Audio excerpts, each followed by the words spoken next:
Hey friend, welcome back. Today we're going to look at finding arc lengths and areas, sector areas of circles. So if you are good on the formulas and you want to skip ahead to watching us work out the questions, you can skip ahead. But I'd encourage you, make sure you know these formulas and not memorize. Make sure you understand where they come from. So that's what we're going to take a look at first. And the way we're going to do it is, let's go back to the good old days when we had just the area of a full circle that we needed to worry about. And same thing with the circumference, right? So area is pi r squared and circumference is 2 pi r. And you've known these things for many years now. Just because we're changing it now, so now if I drew a sector of a circle, maybe there's my center, here are 2 radii. Well, now all I'm concerned with is I just want that one sector, right, of the circle. I don't care about the rest of it. I just want that one piece, or maybe a better word to use is fraction, right? So I have 2, right? I can maybe label these r. What's this angle inside? We'll call that theta for now, be in degrees, right? All I want now is I don't want the whole circle's area. I just want this piece. Okay, well, I just want this piece, like I said before, a fraction. Well, what fraction of the whole is it? How do we describe going all the way around the whole circle? 360 degrees. So really, the only thing I'm changing this to is I need to just say I don't want the whole piece, I just want the fraction, right? And what is that? Theta over 360. So my formula now becomes, and we don't use A anymore because it would get confusing. I think a lot of the textbooks use K, so I'll just use K. So K, my sector area, is going to be very, very similar, right? I'm still going to have that pi r squared, but now I just want what fraction? I want whatever the angle is over 360. Right? This describes just this piece, right? Theta over the whole, that fraction. And your circumference is going to be the same exact thing. We don't call it circumference when we're just looking at this piece. We're going to call it our arc length, right? But now our arc length isn't the whole formula. It's just going to be the fraction, right? It's just going to be theta over 360. I just want that piece of, oops, I'm writing my area formula. I just want that piece of the circle. So I'm going to write 2 pi r. And a lot of textbooks, you can call it whatever you want, but a lot of textbooks use S for your sector. Sector arc length, sorry. So it's the same exact formulas when we're in degrees with what's in front, it's the fraction. What fraction of the circle do you want? And just throw whatever theta is. So let's start with this, and then we'll come back and change it to radian formulas, which actually look a lot sleeker once we do one. So here are my beginning formulas. Let's try one. So here's on the one on the left here, find the arc lengths and areas of the below sectors. All right, so let's do, it doesn't matter what we do first. Maybe we'll do arc length first. So S, like we just said, is nothing new to memorize. It's go back to the good old days of only worrying about 2 pi r when I just wanted the whole circumference. Well, now I just want this piece. Well, what fraction of the whole? It's 45 over 360. And I could have filled in r right away, or I could have just written everything out. But that's fine, right? So here's the fraction of 2 pi r. Let's fill in everything, and maybe we'll simplify. 45 goes into 360 how many times? Well, if you've been playing with your unit circle a lot and knowing those degrees and radians, you know it goes in 8 times. And if not, you can always have a calculator double check. 2 times pi times what's r? R is 10. And let's simplify. So I have S equals... what's in the top? 20 pi in the top, and then my numerator divided by 8. Simplify a little more. 4 goes into 25 times, and 4 goes into 8 twice. And here is my arc length, right? Nice and easy. The only added part is the fraction front from, years ago in grade school when we learned circumference. And now it's just, like I said, the fraction. If I was a good math teacher, I would include some units here. Let's call these centimeters. Oh, good. So now we can include centimeters too, right? Some teachers take off points if you don't put your units, so always label those. And all right, let's finish this up. Let's get our sector area in. And again, maybe I'll write it out without plugging anything first, right? All it is the same pi r squared, just like grade school days. But what fraction of the whole do you want? Well, it's that theta over 360. So let's plug in. I have 45 degrees over 360. Times pi times r, we said was 10.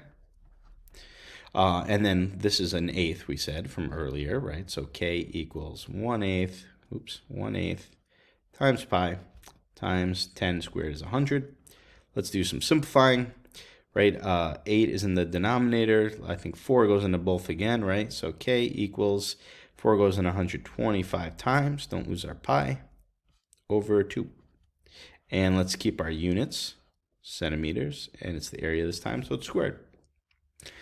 All right, looking at the next one, oh no, it's radians, and this says degrees, right? Our formula said degrees. Okay, well, maybe there's some way to do this that's not that hard. It's really not two new formulas you need to memorize. It's just take a second and think. All right, here were my two formulas before. What would my area now be? I don't have degrees anymore. I still need to express that angle, though. What does 360 change to? Yes, exactly, 2 pi, right? 2 pi radians in a full circle, right? I have pi r squared. Oh, and we get a nice cancellation even. So I can cancel the pi in my denominator and my numerator, and I get k equals, you could bring the half out if you want, 1/2 times theta times r squared, right? So some students are like, oh no, it's a new unit, or a new lesson, I need to memorize 4 formulas. Is this really memorizing a new formula? No, it was adding a fraction in front. And same with this. Even though this looks a lot different than our pi r squared from the grade school days, it's really not. Take a second to write this out, swap in your 2 pi and cancel. And you're going to see, actually, s, arc length, is even easier. Look how nice this becomes. So I have theta, I have some angle in radians over 2 pi. And I have my 2 pi r of circumference from grade school. Wow, look, 2 pi here, 2 pi here. Boom, gone. All it is theta times r. Right? I would argue that's a lot nicer formula than looking at this. And again, please, not 4 things you need to remember. It's stuff you already know with a fraction in front. Swap out the 360 for 2 pi and you get these nice cancellations. So let's use those in our second beginning example over here. All right, and maybe I'll rewrite it just so we can see it. So let's get our arc length first. Wow, nice and easy. I didn't have to do all that work. I'm just going to plug in right away my 2 pi over 3 for my angle in radians and my 9 centimeters there for my radius. And it's really one step, right? S equals 2 times 9 is 18 pi over 3. Or we could have canceled before, but we can cancel now. And 3 goes into 18 how many times? 6 times. S equals 6 pi. And again, let's include our radians, right? Our arc length is 6 pi, not radians, our units, 6 pi centimeters. And we'll do the same thing with k. Maybe, again, I'll write it out.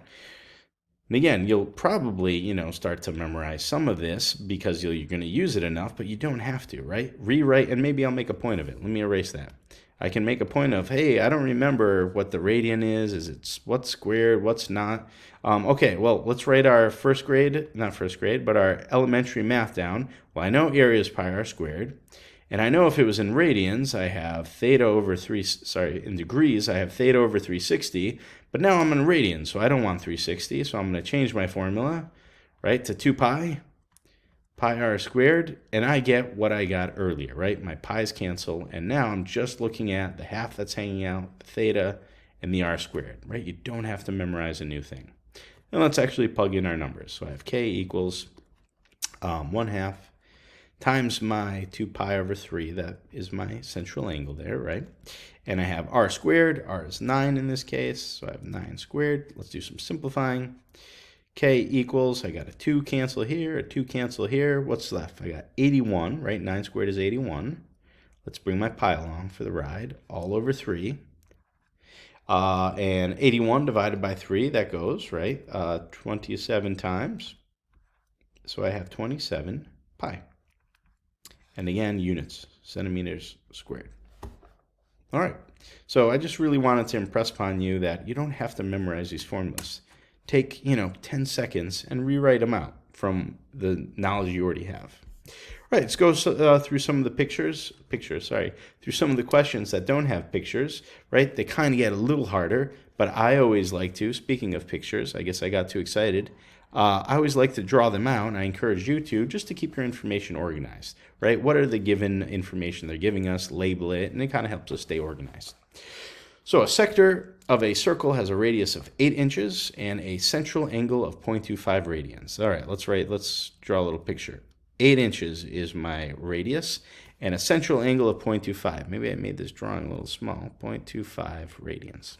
Find the arc length and the area. All right, so now I'm in radians, so I can use those. I'm not going to rederive them again and bore you, but I can use the formulas that we just wrote down again. But again, you don't need to memorize them. You can quickly derive them. Anyways, let's plug it in. Well, we have theta is 0.25. Right? Or maybe if I'm not using a calculator, maybe we'll work on our fraction skills, whatever way you want to rate it. And R is 8, right? So times 8 times 8. I like this version without my calculator. And S is 2. And do we have units? Yes, inches. 2 inches. Great. Okay, my arc length is 2 inches. Moving along to, oh, sorry, I guess no one yelled at me. I didn't hear you. That's our sector area. So K is 1/2 theta times R squared. Let's plug in that information. K equals 1/2 theta, again, 0.25. I'm going to write it as a quarter because I don't have my calculator handy. R squared, I have 8 squared. And you could do a lot of different simplifying here, right? I have 8 squared. I have 64 in the top. You could simplify first, but that's okay. 2 times 4, I got 8 here. Oh, this is nice. 64 divided by 8, I get 8. And again, units, what did we say? Inches. Inches squared, because we're looking at the sector area. All right, not bad. Again, looks strange at first, but take your time. Plug in the information given, and you'll get your answers. All right, our next one. A sector has a central angle of 1.8 radians and an arc length of 9. All right, this time it's a little different. They gave us the arc length, right? They gave us S. So let's see, does it change anything? Well, before we worry too much, I still suggest drawing that, well, as the most potato-like circle I've ever seen, but that's okay. Let's just label it. Labeling is where it counts. My radius, what'd they tell us? Oh, no, they didn't tell us the radius. They said my angle, my central angle is 1.8 radians, so 1.8 over here for my central angle. And the arc length of 9, maybe I'll change my color a little. So here's my arc length, right? And it's 9 centimeters. So I got 9. All right, I'm going to write out our two formulas here. S equals theta times R. And my sector area is just 1/2 theta R squared. I can plug in right away over here, right? They told me S. They told me that was 9. They said the arc length is 9. They told me the theta is 1.8 radians. And then I have R. I don't know R, but I have one unknown, so I could solve. And again, I don't have my calculator handy. Would you mind if you can, with your calculator, divide by 1.8 on both sides right now. I'm going to first turn it into a fraction. What's that, 9/5, right? Yes. And so now I'm going to divide both sides by 9/5, also known as multiply by the reciprocal, right, times 5/9. So I'm going to have 5/9 times the 9 equals R, right, that side canceled. Oh, look, the 9s cancel. I have my R is 5, right, and 5 watts. What did they say? Centimeters. So I have 5 centimeters is my radius. Great. And I can come up to my arc length now. And actually, if I started, my sector area now, if I had started with this, I couldn't have done it from the beginning, right? I didn't know K, I didn't know the sector area, and I didn't know R, so it was kind of forcing me to start off with finding your arc length first. Anyway, I do have R now, so I can do this. So let's find out what my area is, my sector area. 1/2 theta, we just said was 1.9. If you mind, I'm going to write it as 9/5, but again, you're more than welcome to type in 1.8. R, we just discovered, was 5, so I have 5 squared, or 25. Again, you could write whatever you want. K equals, let's do some simplifying. I'm going to cancel this 5 with one of these 5s, and what do we get? We get 9 times 5 is 45, and we get, what's left in the bottom, 2. So I have my area is 45 over 2. And what do we say? Centimeters squared. And again, if you want to get the decimal, that's fine and dandy. What's that? Half of that is 22.5 centimeters squared. Perfect. All right. And our second to last question, we saved a doozy for the end. So this is my last more basic question. A sector, let's draw it as we read it. A sector, man, these circles aren't getting better, huh? A sector has a central angle of pi over 3. Okay, that's almost drawn to scale. And an area, oh, this time they're giving me the area, so I'm not sure how to, best way to write that, but 30, I'm gonna write centimeters squared, so remember that's the area part. Find the radius and the arc length. So this time they gave me the area. Again, different information given. So let's write out, I'm going to do what I did last time, just write out my formulas here. So I can kind of start to organize what's given, what's not. Can I even do this one? Do I have S? Nope, I don't know S yet. I don't know my arc length. I have the angle, but I don't know the radius. So I'm going to do this second, right? Kind of vice versa of what we did last time. Let's go over here to my area. So they said my sector area was 30. And I have a half times theta is pi over 3. So my central angle, right, is pi over 3. And my radius is, well, we don't know what my radius is. All right, let's simplify. I have 30 equals pi r squared over 6. Okay, and you know what, maybe at this point, let's start to use our calculator here. I do have it somewhere. So let's get r squared alone. So I'm going to divide both sides by pi over 6, right, which is the same thing as multiplying by the reciprocal, 6 over pi. Let me type it into my calculator. Let's see, 30 divided by, be careful with your parentheses, right? If I'm dividing by pi over 6, I get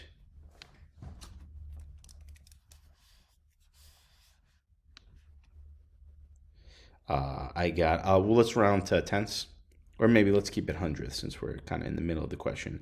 I get 57.3 if I round, even if I round to hundredths, is what r squared is. And now let's take the square root. And I get, if I take my square root of my answer, I did my exact answer, by the way. So I get r is, and you might say r is plus or minus. Well, it's not, because can you have a negative radius in like a real life circle? No. So I'm just going to have my positive version of 7.57. And again, what are we in? Centimeters. All right, here's my radius, 7.5 centimeters. And again, maybe we should have our approximately equal to. And now that we have this, we did the hard part now. We could plug it in. So I'm looking at trying to find S. I have pi over 3. And from down here, I have times my r is 7.57, right? So I got my theta, my central angle, times my radius. And again, I'll type this in too, times pi divided by 3. Make sure you get what I get. And I get S is approximately equal to 7.93, and our units are centimeters. Great. I like nice exact answers, but the answer of 30 over, 6 over pi, just ugly looking. All right, let's do one last question. Those are the basic questions you'll see, but sometimes, maybe as a more bonusy question, you'll get a more fun question like this, where we actually get to do like some fun algebra and factoring. Woohoo! I know, everyone's cheering. So let's take a look. Let me skip down a little here.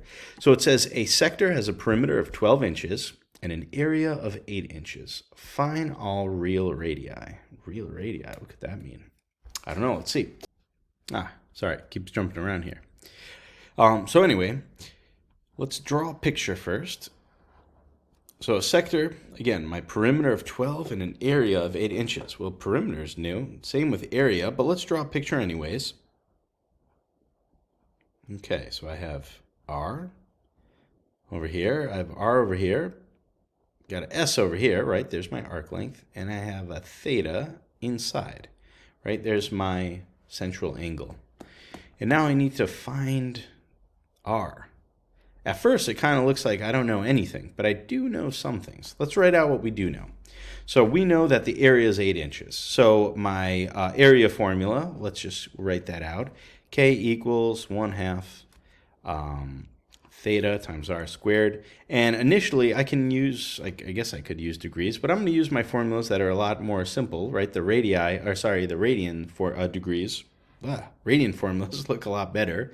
And so let's fill this in, right? They're more simple. So I have 8 equals 1 half theta r squared. All right, so I got rid of the k, but I still have a theta and r squared.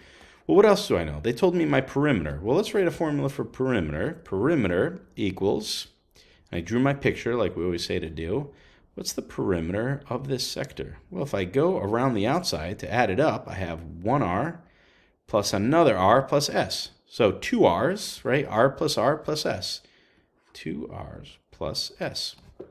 Okay. All right, let's fill in what we know. We have 12. 12 equals those 2 r's plus s. Okay, I filled that stuff in, but now I'm looking at two equations, and I have 3 unknowns. That's never good, right? We don't know how to solve that. Could I make a substitution somehow? And what am I going to substitute? Well, what's our other formula that we know? We have an s over here, so let's write out our last formula. We have my arc length is s equals theta times r.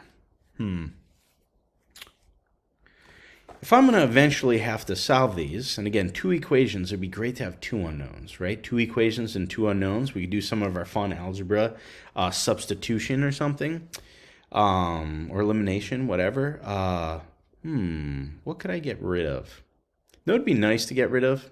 It would be really nice to get rid of this r over here. Not the r. What should I get rid of? This has an r and an s. Let's get rid of the theta. And this way, if I substitute out, if I somehow can get rid of the theta, I'll just have r and s's. And so what I'm going to do is I'm looking at this. I'm kind of thinking, can I play around with this so I can get rid of theta and just have r and s for my variable? Well, sure. How do you get theta alone? Divide by r over here. So if I divide both sides by r, divide this side by r, and divide this side by r, I have theta all alone with s divided by r. All right, let's make that substitution. Let's come on here, and I'll change my thing. Let's change theta and change it to s over r, right? I'm just going to do this direct substitution and see if that helps. So 8 equals 1 half s over r times r squared. Ooh, this is looking nice, right? And I haven't done any magic. I just used the stuff that I know, right? I have my arc length formula, so let's use it. Simplify my equations, and this nicely cancels, right? I have 2 r's in top. This r cancels, so now I'm looking at 8 equals 1 half times s times r. And let's bring down my other formula so I can look at the two at the same time. I like to visually just stare at them next to one another. So now I'm looking at this. All right. I have 8 equals 1 half SR, and I have 12 equals 2R plus S. All right, let's turn this into one equation, right? Let's solve for S or solve for R and plug it in. I have multiplication over here, so let's solve for one of these variables and plug it into this one. Let's see what happens. I think it looks easier to solve for S, so let's do so. So let's subtract 2R on both sides. Right, and this is where all those algebra skills come in handy, right? Because no matter how far you go in math, you'll never escape algebra. So I have my S alone now. So let's make this substitution, right? So I have S alone, right? What does it equal? 12 minus R. So let's throw it on in right here. All right, so I have 8 equals 1 half. Instead of, and let's bring the R out front, and we'll throw all that S in parentheses, right? I have to put it in parentheses. So I have my same equation. I have 1 half times R, and let's put what our direct substitution for S is, 12 minus 2R. All right, now looking great, but it's now I just have one variable. Let's multiply, right? Let's distribute this, get rid of our parentheses. So I have 8 equals 1 half times 12 is 6, so 6R, minus a half times 2 is just 1. R times R is R squared. All right. Ooh, what am I looking at now? This is one of my handy-dandy, doesn't it look like a polynomial, a trinomial over here? A quadratic, perhaps, from algebra? And before I worry about solving this, let's get everything on the same side of the equation. I always like my squared term to be positive, so I'm going to move everything to the left side of this equation. So I'm going to add r squared to both sides, add r squared. I get 8 plus r squared equals 6r. I'm going to get rid of this 6r, right? I want everything on the same side, minus 6r. So if I rewrite everything, I'm going to write my highest terms first, right, in standard form. I have r squared minus 6r plus 8 equals 0. Well, you've probably spent a lot of time solving equations like this. What are we going to do? Let's factor, and let's move up here. All right, so r squared minus 6r plus 8 equals 0. Okay, what two factors multiply to 8 and add to negative 6? Well, think about that. What could those be? How about a negative 2 and a negative 4? Perfect. Negative 2, negative 4. And double check. Do they add to negative 6 and multiply to 8? Yes. All right. And if I'm solving, right, just don't factor and leave it, well, what does it equal? R either equals 2 or 4. Right? And that's why it said two possible radii, because in this case, both answers are real numbers. If I had gotten, maybe in another question, I get a negative radius out, that doesn't make any sense because we're talking about circles. So this one was definitely challenging. If you didn't like it, you can ignore it. The first three were much more basic. So I hope this helped. Hope you had fun on this last problem. Again, always try to work them out before you see me work them out, but hope this helps. Thanks for watching, and please subscribe to After School Extra Help. Also, leave a comment if you'd like more examples or if you want another topic to be covered.